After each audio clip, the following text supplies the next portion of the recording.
Hello, everyone. It's time.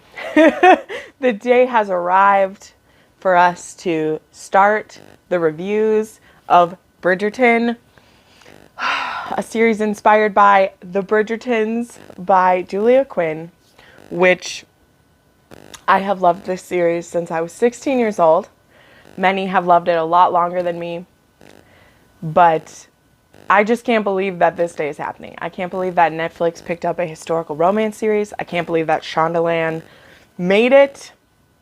And I can't believe how gorgeous it was. So welcome. If this is your first time to the Book Refuge, I normally make romance content. I read historical romance, dark romance, contemporary romance, all the romances in between.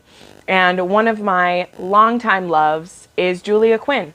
Not just the Bridgerton series. Her entire line of work is some of my favorite reads ever. And so when this series came about, I was only too thrilled that it would be getting into the hands of people who'd never heard of it before, whether you end up just loving the show or you love the books and, like me, you want to deep dive into it. So the way I'm going to do these, if you've been around for a while, you maybe know I also did something like this with the Outlander series, where I have read all the books and I would review the shows. I reviewed seasons as a whole, seasons 1 through 4, and then season 5 I actually reviewed episode by episode as it came out. Now, since Netflix drops all of their stuff at one time, that's made it quite the project for me today. I will be filming between today and tomorrow, filming all of these reviews for you. So, I'm going to be wearing the same thing in pretty much all of them. I'm going to get through as many of them as I can today and finish the rest tomorrow. How this is going to work. I plan to talk about some things that I in general really liked, and then for each episode I'll have 5 or 6 sometimes of my favorite moments from that episode. And then once I went through kind of what my favorite things are, I will enter a section of the review that will be, what's different from the books, if I like that, if I don't. That list will sometimes be really short and sometimes it will be really long. Now, I have watched the show all the way through one time. I binged it on Christmas Day. I had a very long car ride to my grandparents and back, and luckily my mom was listening to 80s music, and so I watched all 8 episodes in about 7 hours of car ride, and I finished one of them when I got home. And then today, as in like right now, in fact, I think it's still on my TV if you look up, I am going to watch an episode and kind of collect my thoughts from last time and today and then film. So I have watched, I know the conclusion of this, but I'm going to be taking it episode by episode for how we talk about it, okay? So that means that I'm going to try to keep my thoughts centered on the episode I'm talking about. So in case this is your first time through watching it, because I know when I watch a new show, sometimes I watch a show and then watch a review, or I just watch the reviews before I watch the show even sometimes. So I wanted to try to keep it fresh in my mind what's happening in each episode as I review it. So I just rewatched Diamond of the First Water, episode 1, and we're going to dive into this. I know that these discussions will be quite long. If you were around for my Outlander ones, those could be 45 minutes to an hour, and we have a lot to talk about. So without further ado, let's just talk about kind of my overall impression of this first episode and how it was started. I was immediately very excited. I've been trying to manage expectations for quite a while just so that I wouldn't be disappointed, because that has happened with Outlander before. But one thing that TV does really well, and Shondaland did really well, is just the whole vibe of the show is what I was hoping for. There are certain critiques that I will get into when we talk about, tone and stuff like that. But if you were someone who watched my trailer reactions, you'll know that I was very nervous about the tone, how much banter would be in it. Would they try to be too serious? Would it be too comedic? Like, this book series walks a fine line. Like, there are moments that just make me cry with laughter, and then there are moments where it turns on a dime and things get very serious. And so I was nervous about how that tone would feel. As we'd seen pictures of like the Featheringtons and the balls and Queen Charlotte, I was nervous, are things going to be too farcical? Like, where are we going to go with this? And I'm happy to say that I think it is so beautiful. I feel like it was a very good representation of a series that I love, and every scene that I saw just made me more and more excited. I really loved the music. There are certain reviews that have come out from people who maybe haven't read the books, who thought it was really cheesy to have pop songs redone in classical music in like instrumental form, and I was in love with that part. Some of my favorite things, and speaking towards the whole series, some of my favorite scenes are overshown with music that's been like redone, and I really, really enjoyed that, because you would like know what the song was, but yet it isn't as distracting as hearing the words, which when I was reading a review of the show, that was something they mentioned, and so I thought that there was going to be like Taylor Swift singing, but that's not what it was. It's like an instrumental version of some of her songs is included. So my other initial impressions is the acting just blew me away. I have only seen a couple of these actors in things before.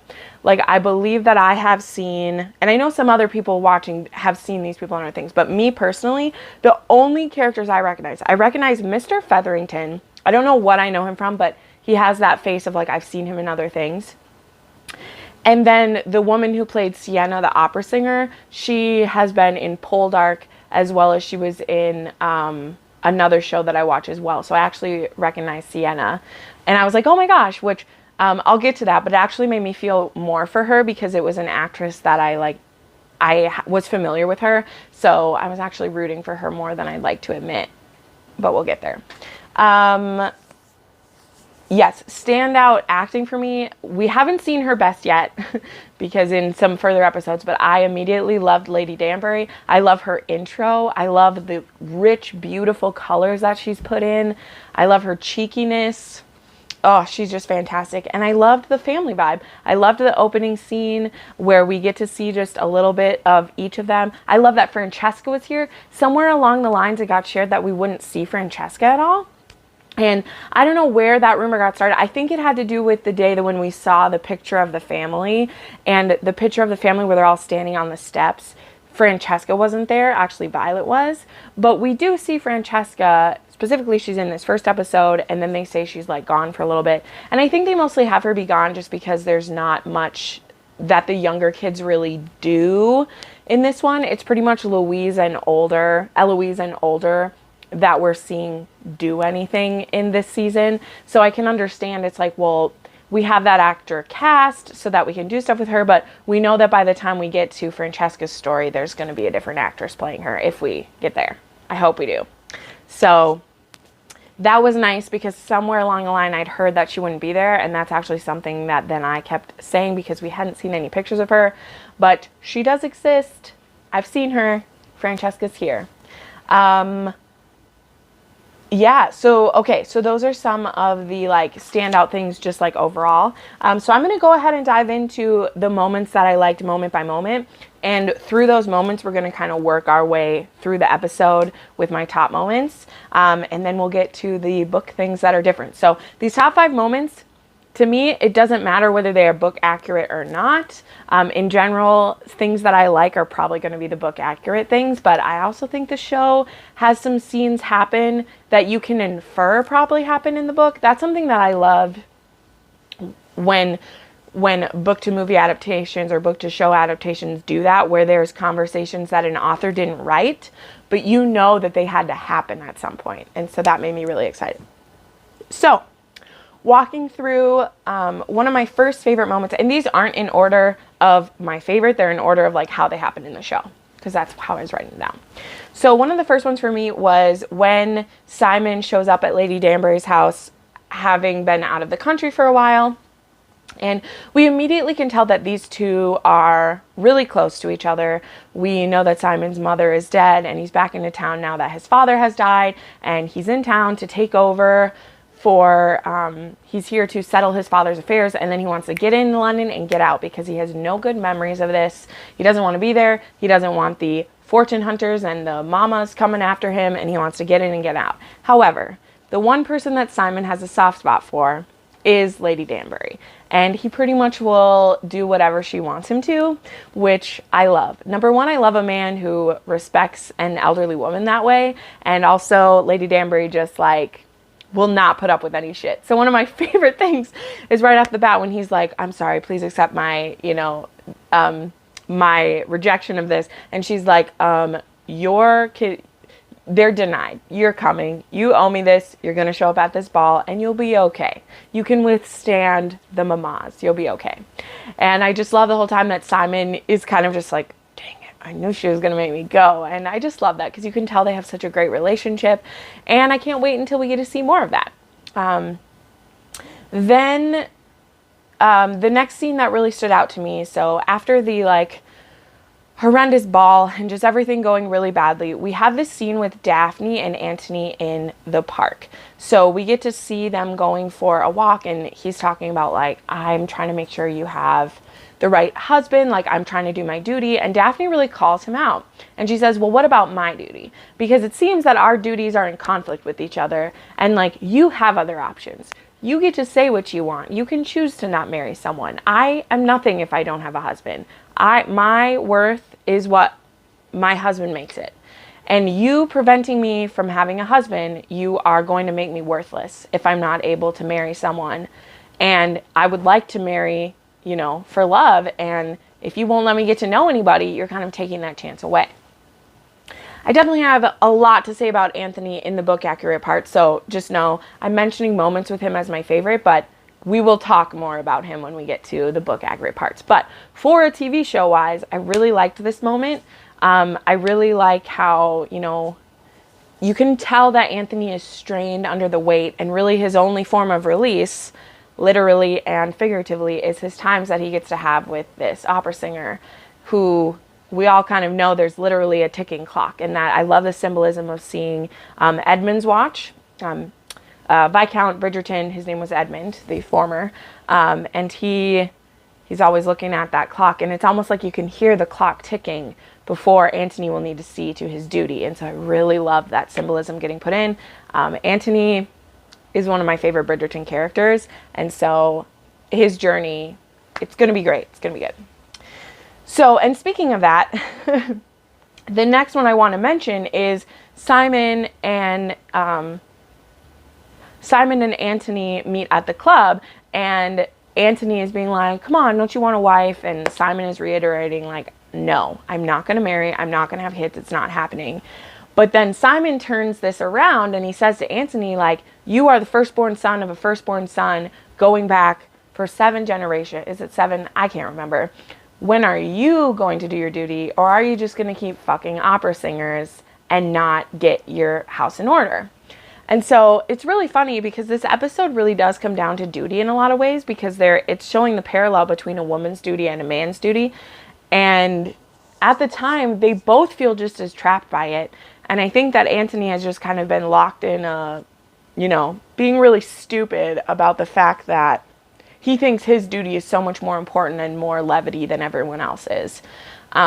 Which Antony, oh, my baby Antony. Anyway, I really, really like how the actor was portraying him. And even though he's being a total dickwad in this episode, I did really appreciate that. And I really appreciated Simon calling him out. Now, Simon's calling him out in that way to kind of, poke back at him for like, me, I don't need to continue my line because I want it to die out. But you do. And, Simon points out, like, I have brothers. I don't need to be in any hurry.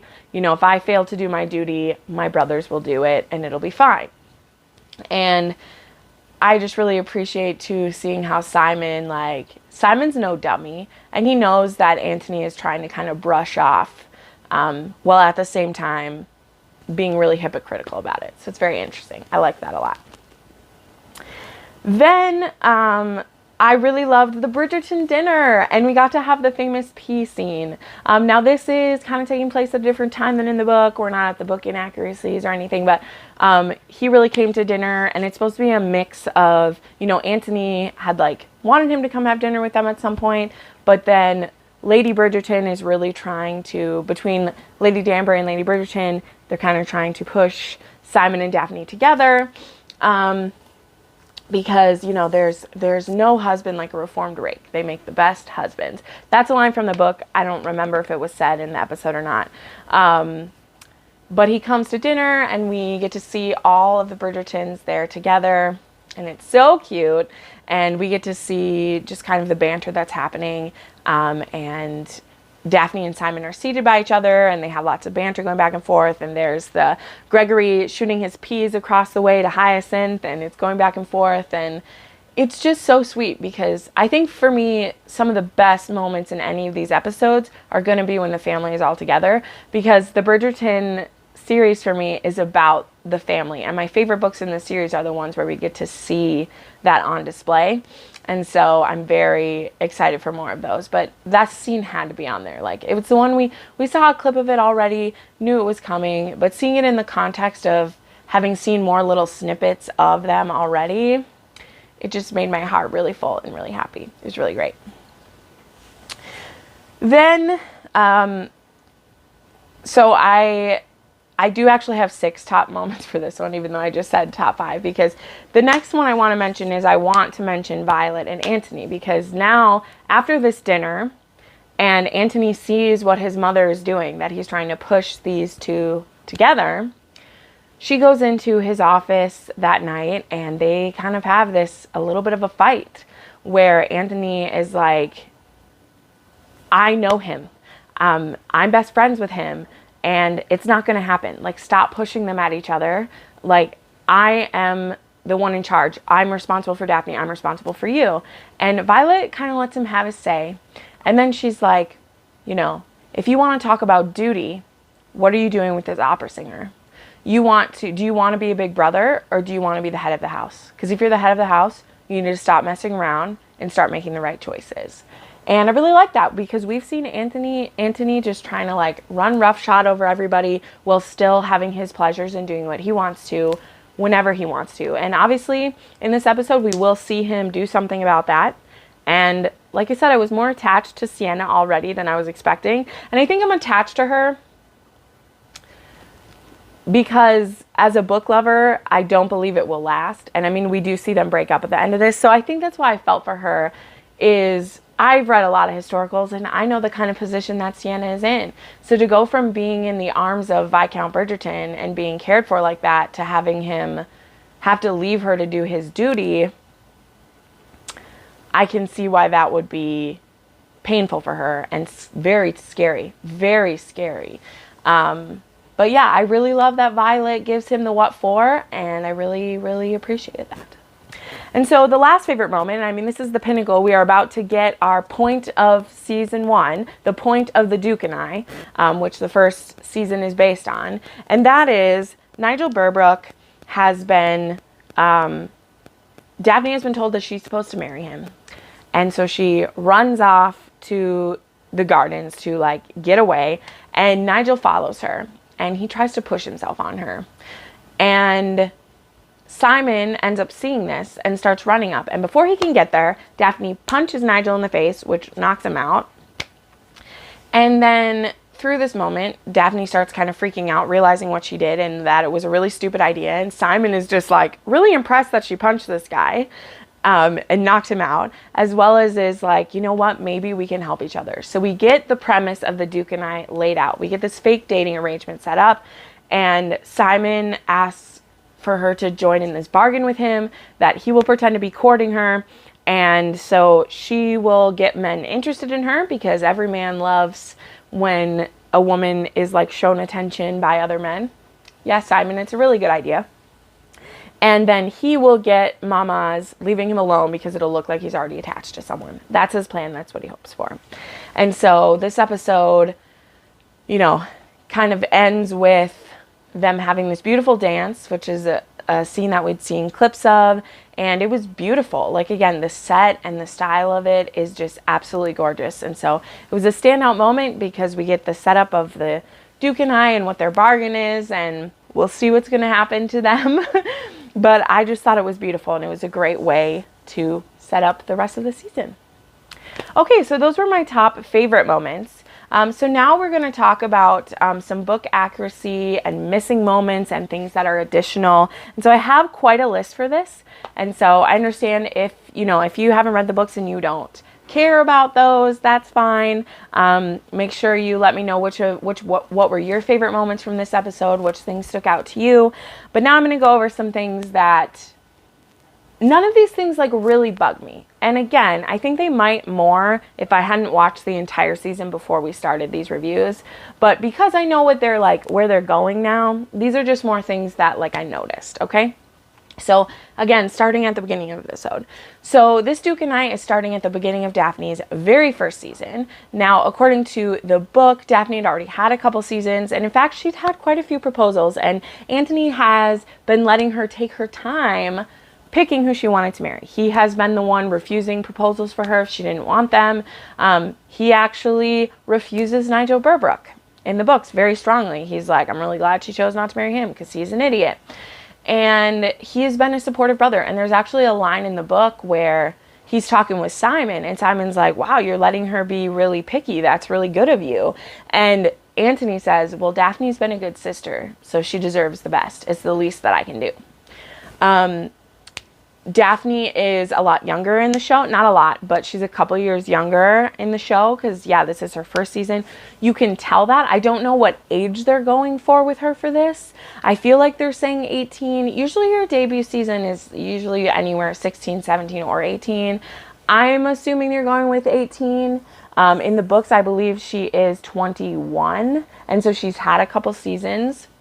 And her problem isn't that she isn't getting like noticed. It's just that people are treating her like a friend. So because she has so many brothers, she has this real easy way about her with men. And so the men that she's interacted with, they all see her as a friend. So it's the case of like my best friend's sister. And so men aren't really scared away by her brothers, but they just view her as a friend. And so that is why she agrees in the book to this agreement with Simon, because if the Duke is interested in her, well, then she must be marriageable. She must not be one of the guys if he is interested in her. And so that's kind of a shift that I see. Along with that being, the Daphne in the show is definitely even more innocent than the one in the book. I mean, we're going to get there, obviously, when we get to that episode. But the way that Daphne is innocent in the book is really kind of like one specific area. And in the show, I feel like since she's younger, she's a lot more naive about a lot. She's also a lot more uptight. Like, she's very worried about doing this for her sisters when really I don't think she would have been because they're so much younger than her. And so it's just, I don't know, it's just a vibe. Like, the Daphne of book and Daphne of show definitely have just this, it's like almost, I don't know how to describe it. I don't know how, but I think the best way to describe it is like, yes, this Daphne is a lot more uptight who's in the show. She doesn't joke as easily. I think one of the examples of this is the scene in the garden, because in the book, that is the first time she meets Simon. He is just getting to the party. He came in late because he's going to sneak in and sneak out. And he's coming down the hall and he sees Nigel, who is kind of drunk, making a pass at Daphne. And she tells him no, she tells him no, she tells him no. And finally she punches him. And then she's like sad that she punched him. And her and Simon start this banter. Like, their banter starts right away.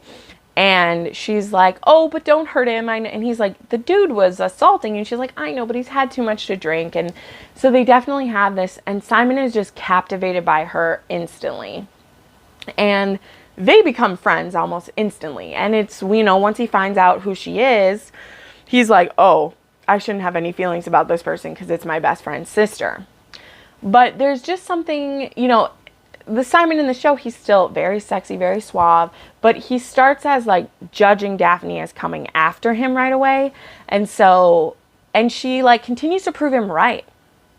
Like, the Daphne in the book, she wants a husband, but she's not as like, I'm desperate for it, right? She's like, this might be my last chance. I really do want to get married and have a family, so please help me do that. And so, again, and this is something I think we'll see more and more in future episodes of it. But there's just something about the Daphne in the show that She's a little more like desperate and urgent and needing it, and she's also younger. So I feel like if they wanted her to have that urgency and that need, they maybe should have had her be a couple years older. But I understand. It's cool. It's fine. We're all good. That stuff doesn't bother me as much, but just pointing it out.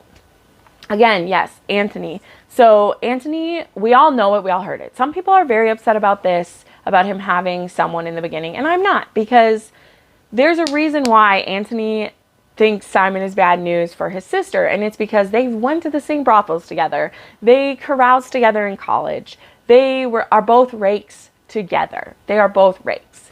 And so I know that he has a past. And generally when you read it in a romance novel, you very seldom will actually see the mistress or see the person, because romance authors like that as soon as a hero meets his heroine, he's not with anyone else ever again. That is a classic setup. Ask Sarah McLean about it. You're not supposed to do it. You can break that sometimes, but in general, you don't do that. And so by having Anthony be with Sienna, so many people were like, oh my gosh, well that means Kate Sheffield isn't going to exist and all this. And I'm like, no, it doesn't. Because here's the thing. It is many, like, and even some of our other boys, even Colin, we're going to get to Colin. It is many, many years before those people will have their happy endings. For Anthony, it's only about a year if they stick with the same timeline, if they do. And so we have time for him to change his mind about things. And I think seeing him with this woman and deciding that duty is the most important duty, and breaking up with Sienna, which this isn't the last we're going to see of Sienna, but it is understandable why he would be more hard-hearted, because he loved this one and he had to let her go, you know? And I like how that is going to set up him as a character. But he was a total jackass in this episode. And to be fair, in the book, there are a lot of points where he's a jackass in this one, because he does love his sister. I just wish that they had shown more of his love for his siblings, because he is a hard cookie to crumble, a hard, nut to crack. But his soft spot is his siblings, and he loves them. And so him deciding to push forward and get her matched to Nigel Burbrook really kind of slaps in the face of the Anthony that I loved. Because though in the book there are some hard conversations he will have with Daphne later on, he isn't at that place right now, and he loves her first. And, when other things happen, he may get a little harsh about them, but he would never just pair her with someone for his own convenience. And that is something that I was really kind of missing from him. All right, moving on from Anthony, because we will have a lot more to say about him in future episodes. All right, the next big change we have is Marianna Thompson, which we knew she would be a part of this season. We knew that was happening. But they did make her a cousin to the Featheringtons instead of a cousin to the Bridgertons. This is a big change. And they have her in town with them to have a season because of reasons that we haven't seen yet. I know what they are, but they haven't shown them in the show by episode 1. The Featheringtons are really kind of annoyed with this. And also, which we find out at the end of the episode, she is pregnant. We don't know who it is yet or any of that. But she is staying with the Featheringtons. This is a major change, to have her be the Featheringtons' cousins. And I know that they did that so that Colin could court her. We're adding in all this conflict for Penelope and Colin many years ahead of when it will happen, so that we can have a conflict in there. And I guess by not making her up, because in the Bridgertons, she is like their 5th cousin. So even if they had made her a Bridgerton cousin, she could have still been courted by Colin, because they're nowhere near blood related. There's barely any blood relation to them at all. But I think by making her a Featherington cousin, they can then have Colin court her, and they can have Penelope start to be jealous of it. And I will say this really hurts me. I wish they had kind of just stuck with the normal jealousy Penelope was dealing with, because she already was feeling some of those things. And I think there are some things we'll see happen with Marianna where Penelope tries her best, but I feel like it was a really cruel position to put Penelope in, and I'm defensive of Penelope. I will say it. I'm a Penelope stan. I love her. I want good things for her, and it was hard. It was hard to see, and I felt really bad. And then speaking of Colin, so we have Colin showing his eye to Marianna, which whatever, but also I feel like Colin and Benedict, and we're going to get to see more of them in the season, which of course is absolutely great. Colin isn't my Colin, which was hard because he was the person I was the most excited. He's the sibling that I was most excited to see him realized. And I feel like we don't get to see his funniness. Like in books 1, 2, 3, and 4, Colin has the best lines of the book. I have highlight after highlight of the things that he says. And there's this scene in the beginning of The Duke and I, which is where we get to meet all of the older brothers, and it's at the same ball that like all of that stuff happens at.